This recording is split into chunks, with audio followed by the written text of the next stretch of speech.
In today's video, we're making some bold predictions ahead of the 25-26 NHL regular season. In today's video, we're going to be professing 15 things that I think are likely to happen during the upcoming year. We'll discuss those coming up next. So welcome back to another video here at Top Shelf Hockey. As I mentioned, today we're making some what I'm calling bold NHL predictions. Now, some of these are not going to be looked upon as being overly bold. Some of them will be more bolder than others, but I like to do this periodically, really. But generally speaking, ahead of every season, we usually do this a couple of times. We're going to do one now. Of course, we're kind of at a point where we've had a lot of activity. Things have kind of slowed down. So these predictions are based on where all these teams are at with their off-season activity right now. But there's a lot of speculation and expectations, you could say, that there'll be a lot more activity leading into the start of the year. So some of these things that could still happen might kind of change my mind on some of these, but that's okay. We can discuss that at a later date, and I'll probably do some more different predictions closer to the beginning of the NHL season around the end of September, 1st of October. So here we go. 15 bold predictions for the upcoming 25-26 NHL season. Bold prediction number 1. The Pittsburgh Penguins are going to win something this year, but it's not going to be a lot of hockey games. It's going to be the draft lottery. I have the Penguins selected right now as the most likely team to win. Now, I'm not saying they're going to be dead last, 32nd overall. They will be near the bottom. I'm going to say they're going to be in the bottom 3 or 4 spots, probably. I can see there being 1 or 2 other teams in the East and a couple teams in the West that'll be, on similar wavelength for what they're expected to do this year. But I just have a funny feeling that the Penguins are going to be very fortunate this year and win the first overall pick to be able to land Gavin McKenna next year at the 26th NHL draft. We do know as well the timeline between Muriel Lemieux to Sidney Crosby, and from Sidney Crosby to Gavin McKenna, it all kind of coincides well together. And it's, the Penguins have been fortunate before, and I've had this gut feeling for probably about a year, knowing how good McKenna was expected to be, that he would end up being the guy that Pittsburgh ends up kind of getting as a reward for being a bad team over the past couple of years. So to me, Pittsburgh wins the draft lottery, and that's my first bold prediction. Bold prediction number 2, youngster Macklin Celebrini will be on Canada's Olympic hockey team and only his second NHL campaign. We know Celebrini had a really good rookie season. Would have been even better if he would have been able to escape injury early on. Got hurt very early in the season, which kind of derailed him a little bit, but once he got going, he had a phenomenal year, in my opinion. Celebrini's also spent a little bit of time this summer training with guys like Crosby and McKinnon on the East Coast with their group of players that are really, they've got a heck of a group that Crosby and his trainer have been running for a number of years now. And really anybody who's fortunate enough to get invited to that always says yes and goes, because it's just too good of a chance to spend time with those players and to really learn from the best of the best and the most committed, dedicated players around. So I'm going to say Celebrini, he's really putting in the work this offseason. Very talented kid. Obviously spent time at the World Championships playing with Crosby as well. I think those guys have a lot of time for him, and I think he's going to earn himself onto Canada's Olympic team. Bold prediction number 3. I'm not sure when the contract's going to be signed, but when it is signed, Lane Hutson will become the Montreal Canadiens' highest paid player. At the very least, his contract will match current highest paid player Noah Dobson, if not maybe even more. Lane Hutson, of course, had a phenomenal rookie season. We know that he's just a guy that's going to really be running their power play and having a major role in their offense for years to come. After an incredible rookie season, he's already at a point where he's eligible for his next contract for an extension. And we know that right now the word is around Hudson and some of these other players that are in the same boat is they're a little, I wouldn't call it reluctant, but they don't want to sign too early to make sure that they don't regret what they signed for, that they, the contract ages well and they actually have a chance to be paid appropriately and not have a team-friendly deal very early in their existence here. But ultimately, Lane Hutson is going to be able to command big money. We know that. At one point, Montreal during last year was probably hoping to get him signed to be under Nick Suzuki. that's probably a foregone fantasy at this point. With the Dobson contract, I mean, Dobson's contract covers a lot more UFA years than Hudson's would, so maybe it's a little bit different, but I also think Hudson's going to be expected to outperform Dobson from an offensive standpoint. So I think he's going to be looking for at least the Dobson contract, maybe more by the time it's all said and done. Bold prediction number 4. The Washington Capitals are going to be the team that we are most surprised about, but not in a good way. To me, I'm going to say they're the team that's going to regress the most based on their 24-25 results. Ultimately, they had a lot of things go right. They had a lot of players hitting career high. They had the whole tracking down the Ovi record. Everybody was just, really trying to make that happen and work for Ovi. And that's good on them to make it happen, and it did. But it's going to be really difficult to duplicate that as well. So in all honesty, I think the Capitals are still going to be a good team, but I think they're going to be taking a big step back based on their 24-25 performance. Now, bold prediction number 5 kind of goes along with that. Another team that's going to regress a lot, maybe not to the level Washington will, but the Los Angeles Kings are also going to be a team that I think are going to be a fair bit weaker coming up for the 25-26 season. I do not like the moves they made on their blue line. They're older, they're less mobile. I think Darcy Kemper is going to have a tough time duplicating his past season as well. And to me, I've got the Kings kind of earmarked here as one of the teams most likely to regress from last year and to take a step back. I don't know if it's going to be like the most in the league, but it'll be noticeable and impactful for sure. Bold prediction number 6. The rookie class is going to be pretty strong. It's going to feature guys like first overall pick Matthew Schaefer. We see guys like Ryan Leonard, Zane Parekh, Sam Dickinson, Ivan Demidov, Matt Savoy, Ike Howard, Jimmy Snuggerud, maybe Gabe Perreault, Zeev Buium. The list goes on. There's going to be a lot of talented kids playing in the NHL for their first full NHL seasons. But my pick for the Calder Trophy will be Ivan Demidov in Montreal. He had an electric start to his young career.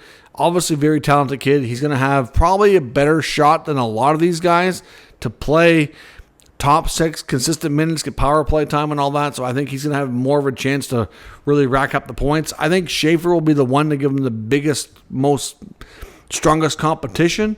Schaefer, of course, just signed a ZLC here. So we know he's likely going to play for at least part of the year. But I think Demidov will be the player to watch amongst the rookie leaders and will take home the hardware. Bold prediction number 7. We know the Florida Panthers are trying to go for a 3-peat and kind of claim that they're a dynasty, if you will, which in my opinion, you do need the 3 championships to really be referred to as a dynasty. At least that's what I think. But I think they're going to slip a little bit in the regular season. They are going to regress in the standings. Doesn't mean they're not going to be a handful in the playoffs, but we know they're likely going to be missing Matthew Tkachuk for a substantial chunk of the year. I think they're still going to be a really good team, but instead of being near the top of the division, I think there's a possibility they might end up being a wildcard team.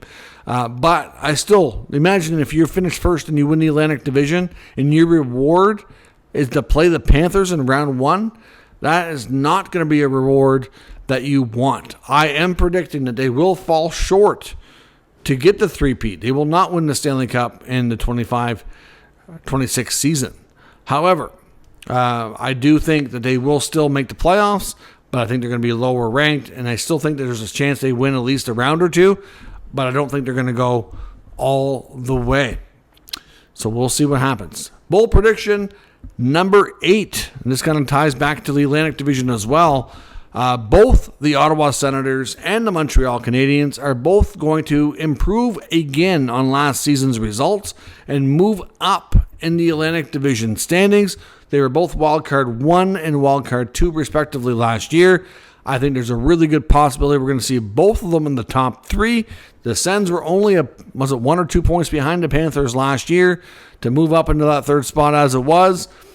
And with continued improvement and some regression up into that area, Toronto's also a little bit tough to peg right now based on the Marner departure. And we know they still have some unfinished business, so I'm not quite real sure where I see Toronto finishing just yet. But I do think between Toronto, Tampa, and Florida, they are going to have some very stiff competition, and that a couple of them are going to end up, if they're making the playoffs again, which is likely, that they're probably going to have to do it as a wild card team. And I still think that the chances are good that we see, once again, 5 Atlantic teams make the playoffs. I still think the Atlantic Division is way stronger than the Metro, and I think that same kind of format is likely going into next year. Now, speaking of the Atlantic Division, we'll stick with this theme here a little bit. Bold prediction number 9 is the playoff droughts are going to continue for teams like the Buffalo Sabres and the Detroit Red Wings. I'm sure fans of those franchises don't want to hear that, and I don't blame you at all. It's frustrating. It's been a long time coming, especially in Buffalo.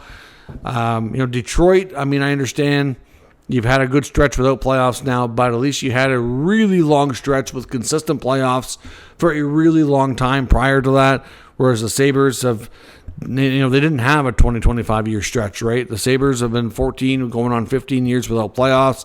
They haven't done enough to really say they're a better team. If you look at the 5 teams that I say are likely going to make the playoffs between Toronto, Tampa, Florida, Ottawa, and Montreal, we all see signs that those teams, even if they're weakened a little bit, which I'm not convinced that they maybe Florida will be temporarily because of the Tkachuk injury, and then you get Toronto lost Marner, but I don't know that they're weakened enough to fall out of the playoffs. Right, so, and you can't look at the rosters of those teams and say, well, they've improved enough to jump over them. I just don't know that that's really happened. I don't see enough here to be able to make that kind of prediction. So, unfortunately, I don't see good news in the future of those two teams for the coming season. Bold prediction number 10, looking at the first coach to be fired for the upcoming season, I'm going to put my money on 2 guys, one being Lindy Ruff in Buffalo and Andrew Brunette in Nashville. I think both, especially Brunette, will be on thin ice. I know Barry Trotz was reluctant to make that move, knowing that a lot of the roster issues were his fault, not Brunette's. But if they, start the year again and they can't be a more respectable, competitive team, then he's probably not going to have a choice. Now, I don't know about Ruff and Buffalo. Realistically, if they had another bad start, it should be that. But, how many coaches is Adams going to be allowed to change before he's the guy that goes? We know it sure seems like from what we've seen for video behind the scenes that Ruff has a big voice for player personnel decisions and everything else. And I don't know. And maybe if he does go, maybe Ruff stays in the organization in another capacity or something. But I think those are the 2 teams I'm looking at most likely here for change. If you look around the NHL, a lot of the other coaches that I would say are either should be safe or that they just made a change, so they're not going to make another one that quickly. That's why I've come to this conclusion on these 2 guys.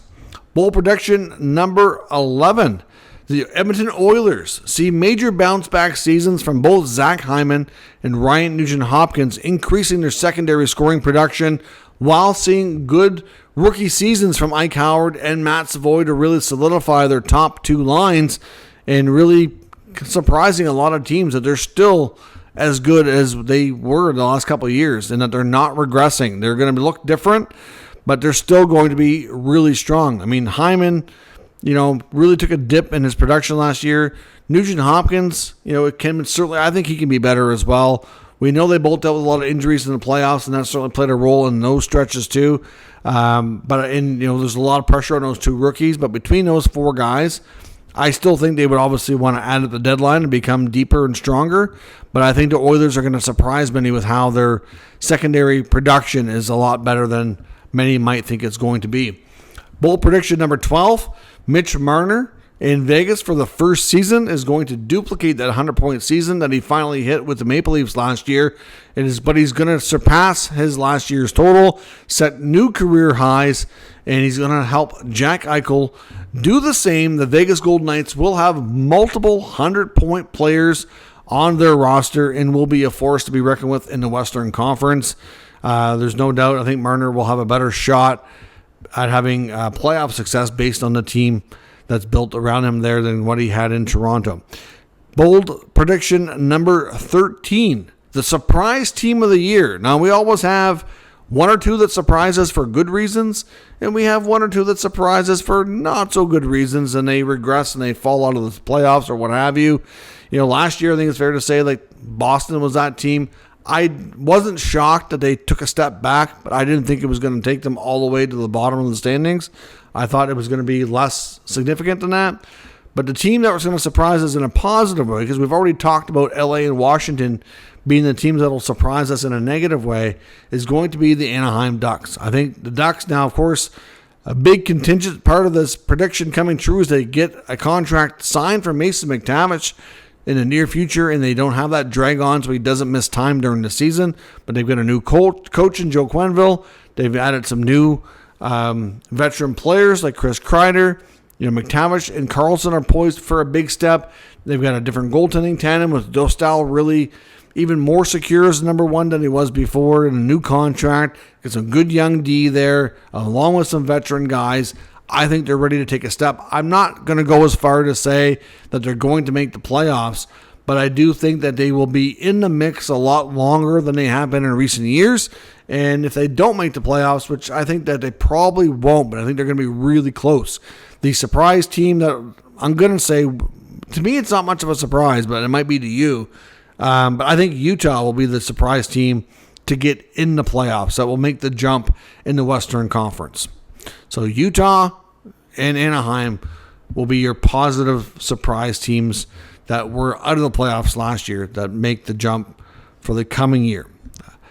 Bowl prediction number 14. We're going to see former first overall pick from a couple of years ago, Chicago Blackhawks star Connor Bedard, take a major step forward for the coming season. I know he's been putting in a lot of hard work this offseason to get better. We know he's invited to Canada's orientation camp for the Olympic team at the end of August. I think that's going to play a big role for him, just being able to spend time with some of these top other high-end talented players. I think Bedard needs to I think it's going to be important for him, I should say, to really try to get on this team. I'm not 100% convinced that he's going to make the Olympic team.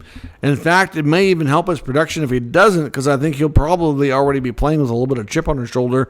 I think Bedard already knows he can be a lot better than what he's been, but it doesn't help that he doesn't have the support around him. The support this year will be a little bit better, but is it good enough? I don't know. But I still think we're going to see a upswing in his production. I'm going to say he gets to about 35 goals and 75 to 80 points. Based on where he's been in his career so far, I think that's a big step forward. And like I said, he may not make the Olympic team, but I think he'll be in he'll be in the conversation. And if he doesn't make it, he might be one of the final cuts. Or the other thing too is I don't know the exact number of players they're going to be allowed to send on the roster because they're going so far overseas to Italy. I know that they are going to be taking probably more players and they're going to be allowing a little bit bigger roster than what we saw at the Four Nation. So if they can have a few extra guys, maybe he gets to go and just to kind of, even if he doesn't play a lot and soak it all in, that would be good for him as well. And last but not least, bowl prediction number 15. We're going to see a trade which could be significant. It might be a little bit more mediocre with the New Jersey Devils before the start of the season. They have a major contract that they have to get done for Luke Hughes. Luke Hughes is going to command big money. We know that. Obviously, highly picked player in his draft year, has done very well production-wise, and there's lots to like about his game. We have no doubt he wants to be a Devil, plays with his brother. There's no concern about Luke Hughes wanting to leave New Jersey, but based on our cap situation, they need to free up some money. So there's a lot of talk. It could be a guy like Andre Palat, or it could be more significant. It could be a move involving Dougie Hamilton. We've heard Hamilton's name in the rumor mill, although I do think that a player like Hamilton, I don't know that he's going to finish that contract that he signed with the Devils in that team, but I do think that it's more likely that he stay a little longer before he gets traded. But yeah, they do need to make a trade. I think we're going to see a good player taken off the Devils to make sure that the Hughes contract is signed and that they have a little bit of wiggle room to boot with their cap situation. Given their salary cap where they're at, I believe they have just over $6 million in space. And I think that Luke Hughes is going to be well over 7, if not up around where his brother is, around 8 million, I would think. So we'll see. But I know Elliot Friedman was saying that the big thing, like I said, around a lot of these RFAs is they don't want to have a contract that they sign, and within the, an 8-year deal, and within a year they're like, oh, why did I sign that? I could have got so much more. I could have done so much better, and have regrets, right? So, obviously they have to find a compromise. And if you're the Devils, I don't really think you want to sign Luke Hughes to a bridge deal, because that's, the talent that kid has. His price is going to be significantly higher in about 2 or 3 years if you have to do it that way. It's just going to cost you a way bigger cap hit down the road than if you can get it done now. So let me know your thoughts on these bold predictions. Out of the 15, which ones you think are most likely to come true? If not, give me your thoughts on what you think is going to happen. Make some predictions in the comments. Like I say, you're welcome to critique mine. But if you're going to critique mine, give me some of your own so we can also talk about what you do think will happen. And we'll talk about that as a community in the comment section. If you're new to the channel, make sure you subscribe and stick around. We'll keep you up to date with all the news, rumors, and analysis of all 32 NHL teams. Thank you for watching. I will catch you next time.